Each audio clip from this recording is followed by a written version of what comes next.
morning, everybody. Don't go live yet. We're going to be a little bit delayed. We're in the process of not only filing the documents, but also printing them so that you have hard copies. Since it's so close to the news conference, we want to print as many as we can, and we're also going to be posting it when it is filed. But unfortunately, that means that the news conference is going to be delayed probably another 10 minutes or so. So we just ask for your patience as we continue to get that process going and completed so that we can continue and Jeff can appear before you. Again, to answer some of your initial questions, Jeff is the only one who's going to be speaking. He will take questions afterwards. He will go through the charges and list them for you, and then we'll open it up to questions, and we'll try to do it as orderly as we can. So we appreciate you being here, and we appreciate your patience as you go through this process with us. We'll be right back with you.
Okay, ladies and gentlemen, we're about to begin. My name is Richard Pyatt. I'm the communications manager for Utah County. I'm working with the Utah County Attorney, Jeff Gray, as he handles this case and as the county deals with the publicity surrounding this case. We appreciate your being here. Jeff will enumerate the charges and detail what the county's findings are up to this point, and then he will take questions. The number of questions may be limited, however. I may cut it off. I may assist him in helping to pick the people who are asking the question. We just ask that you keep the questions to the process of what we're talking about and refrain from asking questions that speculate or get into the political dynamic of the case. For Utah County, this is a murder case. We're trying a murder case. We're trying to keep the questions to that, but I understand that you're under pressure and have a lot of different questions, and we'll try to answer them. We're joined today by our sheriff and our prosecution team and our county commissioners. Jeff is going to be the only one speaking right now, and I'll introduce right now County Attorney Jeff Gray.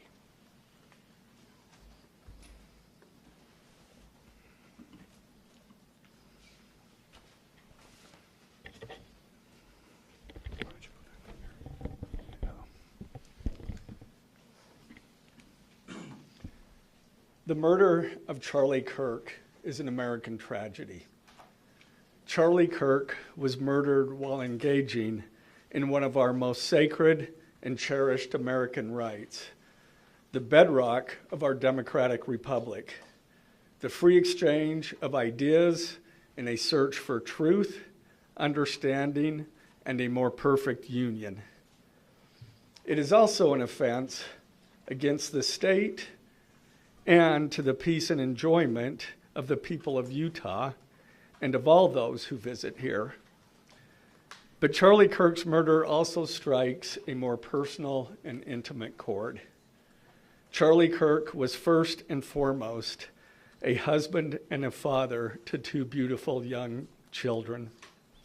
He was a son, he was a brother, and a friend. Like all murders, the senseless and needless taking of Charlie Kirk's life has shattered the lives of those he loved and those who loved him.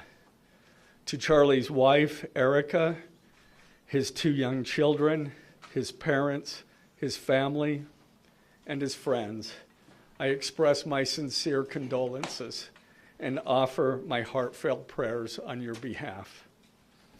I also want to express my concern for everyone who was at Charlie's Turning Point USA event at the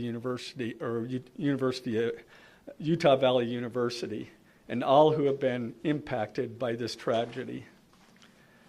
As county attorney, I am charged with bringing justice to those who offend our laws. I am charged with bringing justice for those who are harmed. I am charged with bringing justice for Charlie Kirk. I am committed to these aims. I take this responsibility seriously.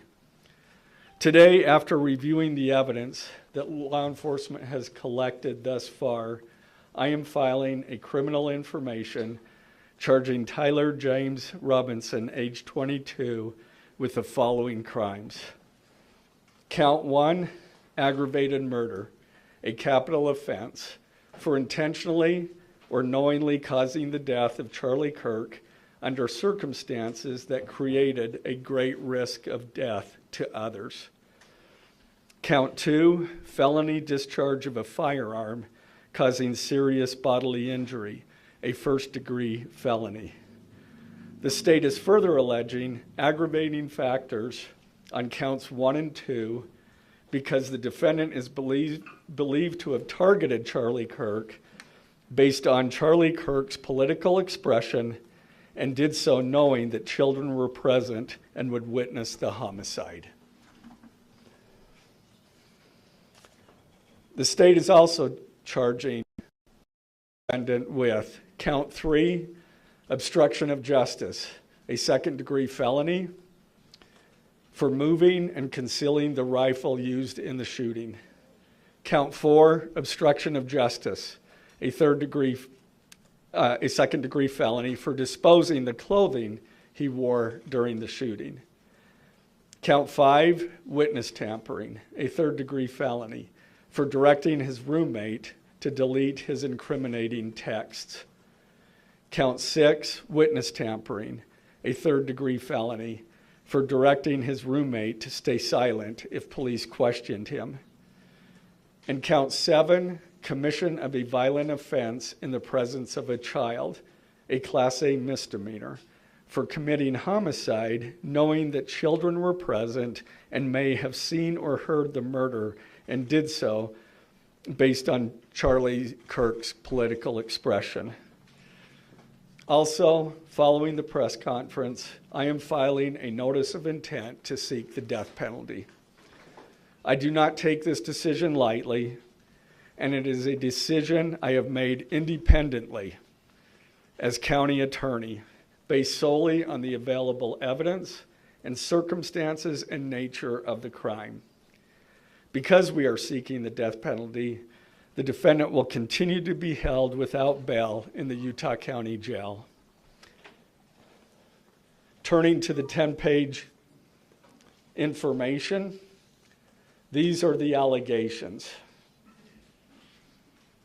On September 10th, 2025, at approximately 12:23 p.m., Charlie Kirk was shot and killed while speaking to a large crowd on the campus of Utah Valley University in Orem, Utah.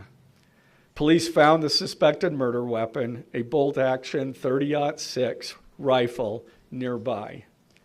Over the next approximately 33 hours, police conducted a manhunt for the shooter until the evening of September 11th, 2025, when Tyler James Robinson surrendered to police at the Washington County Sheriff's Office. DNA consistent with Robinson was found on the rifle's trigger. After shooting Mr. Kirk, Robinson discarded the clothing he wore when he fired the rifle and told his roommate to delete incriminating text messages and not talk to police. Children were present at the time of the shooting. The shooting. Turning Point USA, a nonprofit organization founded in 2012 by Charlie Kirk, organized a public outdoor event to be held at noon on September 10th, 2025 at UVU. The event was the first in a series of similar events to be held at college campuses nationwide. Mr. Kirk is a well-known conservative activist, famous for these type of events, where he discusses various political issues and debates with audience members. His events and comments have garnered a significant number of supporters and drawn the ire of many who disagree with his political views. The event at UVU was announced far in advance and garnered significant publicity and interest. Consequently, several hundred people attended. Mr. Kirk was interacting with a crowd before the event officially got underway. Then, at approximately noon, Mr. Kirk seated himself under a portable canopy behind a table and microphone. He began speaking to the crowd and fielding questions from attendees, a format Mr. Kirk commonly used at his events. Mr. Kirk allowed his questioners to approach a microphone positioned directly in front of him. Mr. Kirk's team members were very close to him on his right and left, as well as some behind his canopy and others at various close locations near him.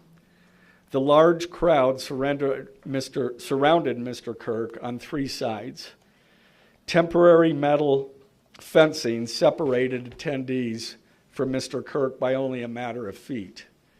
Directly above and behind Mr. Kirk was the UVU Hall of Flags, an indoor walkway spanning several hundred feet with floor-to-ceiling glass windows which overlooked the plaza where Mr. Kirk was seated. People were in the walkway at the time of the shooting. Approximately 15 minutes into the event, Mr. Kirk was answering a question about mass shootings by transgender individuals when a gunshot rang out. The bullet struck Mr. Kirk in the neck. He slumped to the ground almost immediately. The bullet's trajectory passed closely to several other individuals beside Mr. Kirk, including the questioner who was standing directly in front of Mr. Kirk. Children were visible near Mr. Kirk's stage when he was shot. Mr. Kirk was rushed to a nearby hospital where he was declared deceased. The medical examiner's report is still pending. So UVU surveillance. So at the moment of the shot, a UVU police officer was watching the crowd from an elevated vantage point. As soon as he heard the shot, he began to scan the area for threats. Believing the shot came from a rifle because of its sound, he looked for potential sniper positions. He noted a roof area approximately 160 yards away from Mr. Kirk as a potential shooting position and rushed there to look for evidence. The suspected shooting position is adjacent to an open, publicly accessible walkway. To access the suspected location, a person must climb over a railing and then drop to the roof only slightly below. The UV officer climbed over the railing and down onto the roof. He then walked to the suspected shooting position and confirmed a clear shooting corridor between the position and Mr. Kirk's seat. He also noticed markings in the gravel rooftop, consistent with a sniper having lain on the roof, impressions in the gravel potentially left by the elbows, knees, and feet of a person in a prone shooting position. Police reviewed surveillance from the camera covering the roof and discovered that it recorded an individual dressed in dark clothing cross the railing from the public walkway and drop onto the roof at approximately 12:15 p.m. Although the individual moved out of the camera's view for a short time, the camera again captured the individual running across the roof and then low crawling to the area the UVU officer recognized as where the suspected sniper had dropped into a prone shooting position. After a short time, which matches the known time of the shot, the individual arose and ran across the roof to the northeast. This discovery led to an intensive review of UVU surveillance recordings to track and identify the suspect. Surveillance revealed the following. At approximately 11:51 a.m., the suspect entered campus from the north. He is seen wearing a black shirt with an American flag in the center, a dark baseball cap, and large sunglasses. Throughout the surveillance, the suspect keeps his head down and rarely raises his head enough to get a clear image of his face. As he proceeds across the campus, he is seen walking with an unusual gait. The suspect walks with very little bending in his right leg, consistent with a rifle being hidden in his pants. This unusual gait continues until the suspect is seen crossing the railway off the open walkway and onto the roof, where he leaves the camera's view. A camera later captures the suspect as he runs across the roof to the suspected shooting position. Immediately after the shot was fired, a camera captures the suspect running across the roof carrying an item whose shape is consistent with a rifle. The suspect is then seen climbing down from the roof. He appears to drop the item he was carrying as he hits the ground in a controlled fall. He then picks up the item and runs toward the northeast end of campus. Expanded crime scene investigation. Law enforcement officers followed the suspect's escape path to the northeast end of campus, where they believe the suspect left campus and entered a wooded area. In that wooded area, investigators found a bolt-action rifle wrapped in a towel. The rifle contained one spent round and 3 unspent rounds.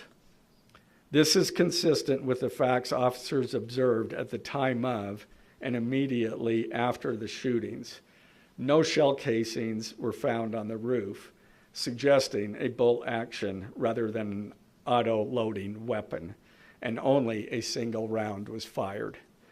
Each round in the rifle contained an etched inscription as follows. The fired cartridge was etched, "No Tice's bulge, OWO, what's this?" The second cartridge that was again not spent, the last three were not spent, were not fired. The second, "Hey fascist, catch," with arrow symbols. The third cartridge, "Oh Bella Ciao, Bella Ciao, Bella Ciao, Ciao Ciao." The fourth cartridge, "If you read this, you are gay," LMAO. The rifle, ammunition rounds, and towel were sent for forensic processing. DNA consistent with defendant was found on the trigger, other parts of the rifle, the fired cartridge casing, 2 of the 3 unfired cartridges, and the towel. Law enforcement was unable to immediately locate the shooter, so they published photos of the shooter from the UVU surveillance cameras and asked for the public's help to identify him. Meanwhile, law enforcement continued to try to identify the shooter through other means. The Washington County investigation. On the evening of September 11th, 2025, as law enforcement continued their investigation, Tyler James Robinson went to the Washington County Sheriff's Office with his parents and a family friend to turn himself in. Robinson's mother stated that the following to police. On September 11th, 2025, the day after the shooting, Robinson's mother saw the photo of the shooter in the news and thought the shooter looked like her son. Robinson's mother called her son and asked him where he was. He said he was at home sick and that he had also been at home homesick on September 10th. Robinson's mother expressed concern to her husband that the suspect shooter looked like Robinson. Robinson's father agreed. Robinson's mother explained that over the last year or so, Robinson had become more political and had started to lean more to the left, becoming more pro-gay and trans rights oriented. She stated that Robinson began to date his roommate, a biological male who was transitioning genders. This resulted in several discussions with family members, but especially between Robinson and his father, who have very different political views. In one conversation before the shooting, Robinson mentioned that Charlie Kirk would be holding an event at UVU, which Robinson said was a stupid venue for the event. Robinson accused Kirk of spreading hate. Robinson's father reported that when his wife showed him the surveillance image of the suspected shooter in the news, he agreed that it looked like their son. He also believed that the rifle that police suspected the shooter used matched a rifle that was given to his son as a gift. As a result, Robinson's father contacted his son and asked him to send a photo of the rifle. Robinson did not respond. However, Robinson's father spoke on the phone with Robinson. Robinson implied that he planned to take his own life. Robinson's parents were able to convince him to meet at their home. As they discussed the situation, Robinson implied that he was the shooter and stated that he couldn't go to jail and just wanted to end it. When asked why he did it, Robinson explained there is too much evil and the guy, referring to Charlie Kirk, spreads too much hate. They talked about Robinson turning himself in and convinced Robinson to speak with a family friend who is a retired deputy sheriff. At Robinson's father's request, a family friend met with Robinson and his parents and convinced Robinson to turn himself in. The family friend spoke to police and reported telling Robinson that it would be best if he brought all evidence with him to the sheriff's office to avoid police having to search his parents' home. The friend also asked Robinson if he had any clothes that were related to what he did. Robinson replied that he had disposed of the clothes in different areas. The roommate. Police interviewed Robinson's roommate, a biological male who was involved in a romantic relationship with Robinson. The roommate told police that the roommate received messages from Robinson about the shooting, and he did provide those messages to police. On September 10th, 2025, the roommate received a text message from Robinson which said, "Drop what you're doing. Look under my keyboard." The roommate looked under the keyboard and found a note that stated, quote, "I had the opportunity to take out Charlie Kirk, and I'm going to take it." Police found a photograph of this note. The following text exchange, then took place. After reading the note, the roommate responded, "What? You're joking, right?" Robinson, "I am still okay, my love, but am stuck in Orem for a little while longer yet. Shouldn't be long until I can come home, but I gotta grab my rifle still. To be honest, I had hoped to keep this secret till I died of old age. I am sorry to involve you." Roommate, "You weren't the one who did it, right?" Robinson, I am. I'm sorry." Roommate, "I thought they caught the person." Robinson, "No, they grabbed some crazy old dude, then interrogated someone in similar clothing. I had planned to grab my rifle from my drop point shortly after, but most of that side of town got locked down. It's quiet, almost enough to get out, but there's one vehicle lingering." Roommate, "Why?" Robinson, "Why did I do it?" Roommate, "Yeah." Robinson, "I had enough of his hatred. Some hate can't be negotiated out. If I am able to grab my rifle unseen, I will have left no evidence. Going to attempt to retrieve it again. Hopefully they have moved on. I haven't seen anything about them finding it." Roommate, "How long have you been planning this?" Robinson, "A bit over a week, I believe. I can get close to it, but there is a squad car parked right by it. I think they already swept that spot, but I don't want to chance it." Robinson again, "I'm wishing I had circled back and grabbed it as soon as I got to my vehicle. I'm worried what my old man would do if I didn't bring back Grandpa's rifle. IDEK if it's had a serial number, but it wouldn't trace to me. I worry about prints. I had to leave it in a bush where I changed outfits. Didn't have the ability or time to bring it with. I might have to abandon it and hope they don't find prints. How the F will I explain losing it to my old man? Only thing I left was the rifle wrapped in a towel. Remember how I was engraving bullets? The F in messages are mostly a big meme. If I see notice bulge UWU on Fox News, I might have a stroke all right. I'm going to have to leave it. That really effing sucks.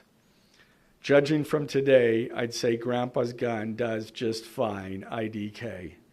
I think that was a $2K scope. Wink, wink. Robinson again, delete this exchange. Again, Robinson, my dad wants photos of the rifle. He says Grandpa wants to know who has what. The feds released a photo of the rifle, and it is very unique. He's calling me, RN, not answering. Robinson, since Trump got into office, my dad has been pretty diehard MAGA. Robinson, I'm going to turn myself in willingly. One of my neighbors here is a deputy for the sheriff. Again, you are all I worry about, love. That came from Robinson. Roommate, I'm much more worried about you. Robinson, don't talk to the media, please. Don't take any interviews or make any comments. If any police ask you questions, ask for a lawyer and stay silent. The search for Robinson's residence. Police executed a search warrant on Robinson's residence. During that search, police discovered a shell casing with etchings like the etchings found on the shells in the rifle near UVU. Police also found several target boards with bullet holes in Robinson's home. Now, as I stated in the beginning, when I read those allegations, these are allegations. And like the evidence set forth in this statement, those allegations, what you've heard from the media, even from state and federal officials, has not been tested in the crucible of a jury trial. I understand the public's desire to know the facts. My own family members have pressed me for information. Why are we reluctant to share the details of the investigation itself and comment on the case? Because I want to ensure a fair and impartial trial. I became a prosecutor because of my love for the ideals of this great country and the principles embedded in our Constitution. The free exchange of ideas and opinions is critical to this great American experiment, but so too are the protections afforded to the accused found in the Fifth and Sixth Amendments. The right against self-incrimination, the right to a speedy and public trial, the right to the effective assistance of counsel, the right to confront one's accusers, and the right to compel the attendance of witnesses. And perhaps most importantly, under our Constitution, the accused is presumed innocent until we, the state, prove to an impartial jury of defendant's peers his guilt beyond a reasonable doubt. That jury cannot rely on our allegations, on what they hear in the news, or on what they hear from a public official. The jury is the sole trier of fact, and they will ultimately determine those facts based on evidence a trial judge has determined is admissible. Again, as prosecutors, we bear the burden to prove guilt beyond a reasonable doubt. But make no mistake, we welcome this burden. I'd like to now introduce my trial team who will be charged with prosecuting the case. This is a veteran and expert team of some of the state's best trial attorneys. Chad Grunander, who is one of my two chief deputies, Ryan McBride and David Sturgill on the far right there.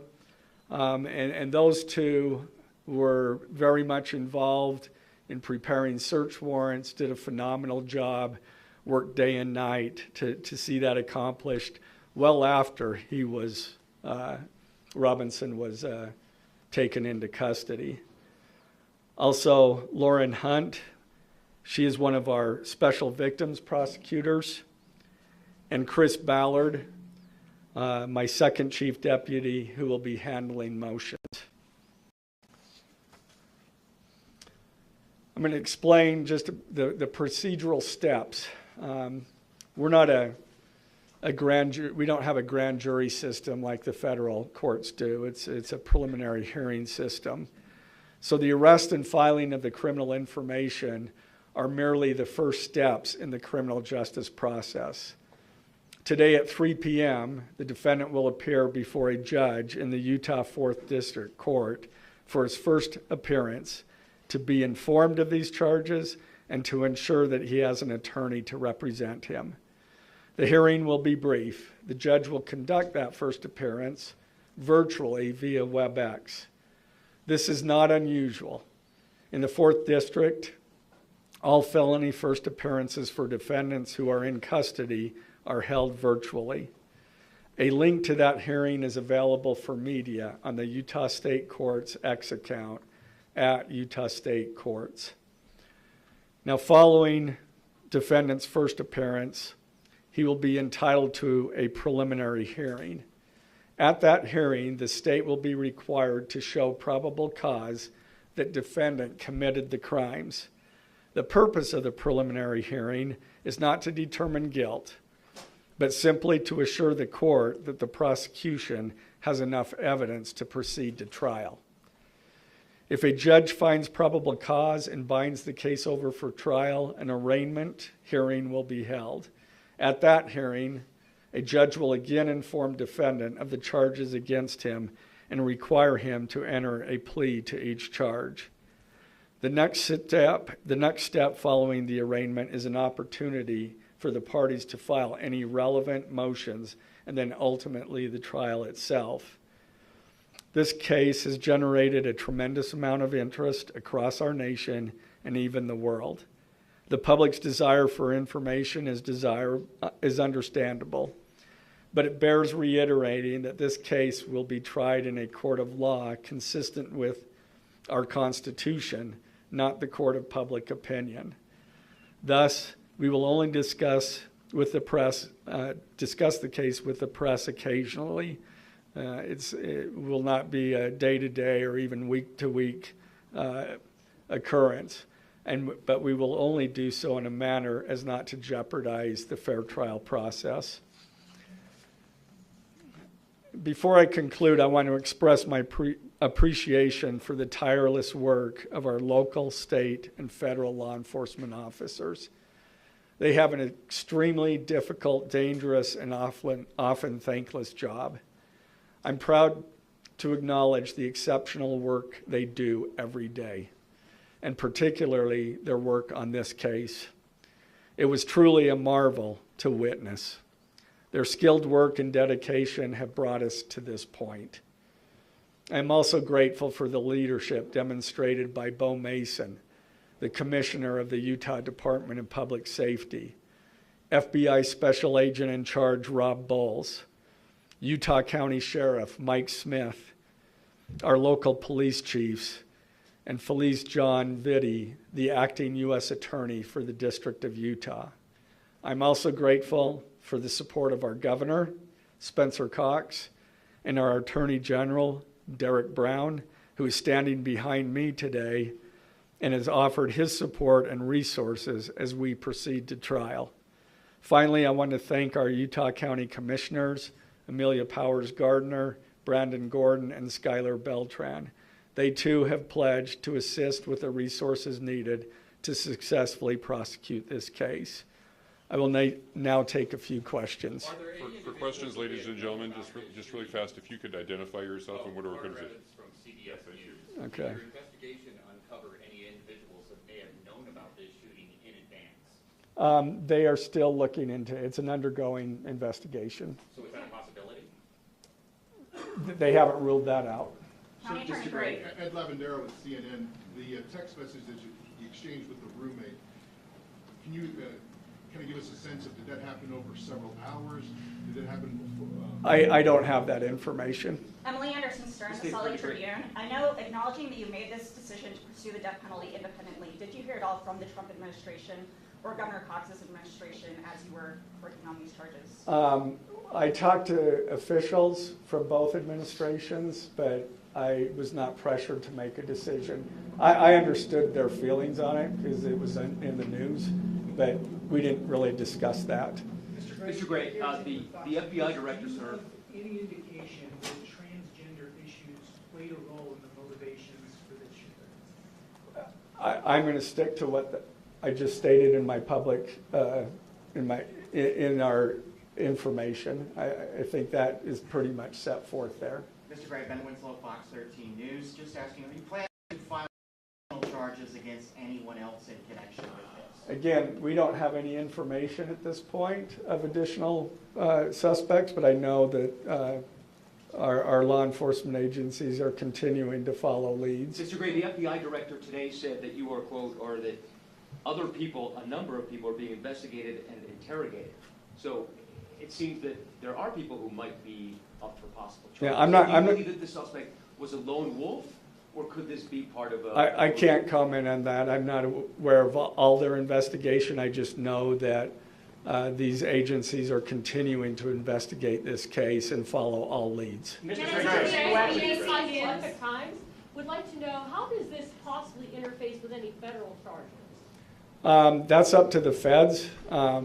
They have different charges, and they're reviewing the evidence. And after they review the evidence and the law, they could file charges, but I'm not privy to exactly what they're looking at. Dennis, have we with the BBC? You spoke a lot about text messages with the roommate. The governor previously said the roommate is cooperating, but could we see charges against the roommate? Again, I'm not prepared to answer that question. Mr. Gray, versus Reuters News, is it unusual to cite a political motivation as an aggravating circumstance? It's part of our code, and so we charge that. And Mr. Gray, Jim Stewart with KUTV, for those that aren't of a legal mind, is this a confession, the text messages? Is that legally a confession? And is he cooperating since he's been taken into custody? Ultimately, a judge will determine that at trial. And cooperation, has he spoken at all? Has he been cooperating since he's turned himself? Again, I'm not going to comment on that. Has he made any statements at all? Mr. Gray, Morgan Chesky, NBC News. Okay. What more can you tell us about the suspect's time online that some say radicalized him? I am not aware of that information. It's, again, still under investigation. And has he expressed any remorse so far about this attack? I am not going to comment on that. Is he continuing to not cooperate? I am not going to comment on that. Mr. Gray, the FBI director has been way out in front in terms of presenting evidence to the public. Your team has been very circumspect, very measured in what they've let out. Has that hampered your investigation and the build-up to this? Well, as attorneys, we typically like to control that information to preserve an impartial jury and a fair trial. Does the suspect have representation? Does he have a lawyer yet? Excuse me? Does the suspect have a lawyer? I don't have that information. Can you tell us more about what the family may have said in interviews? His Um, mother's mother? What the family said is what I provided. Mr. Gray, do you anticipate that the defense will try to get this trial moved out of Utah County, and how will you respond to that? That from where?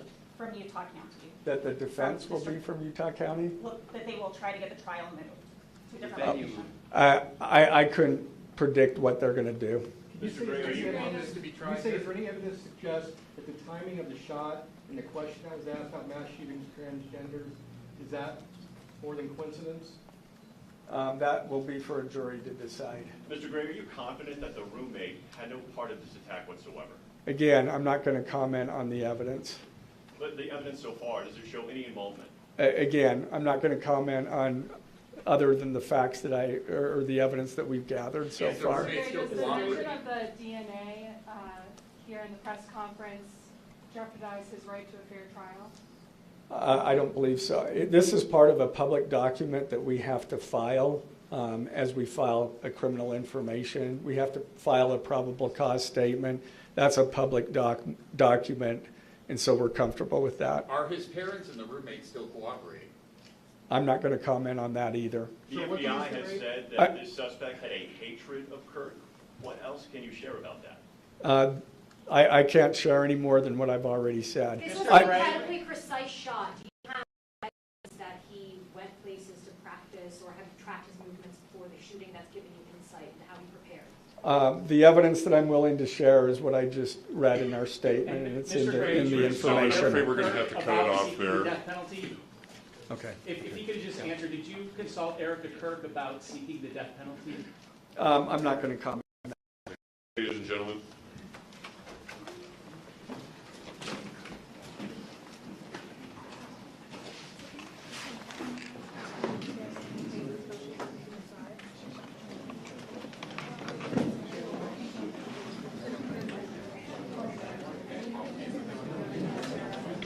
No problem. I'm sorry for that.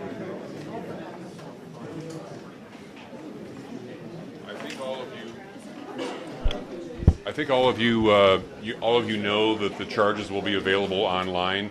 We're in the final stages of processing that, and they'll be available on the utahcounty.gov website as well as on the Utah County Attorney's website. So look for them there. Thank you.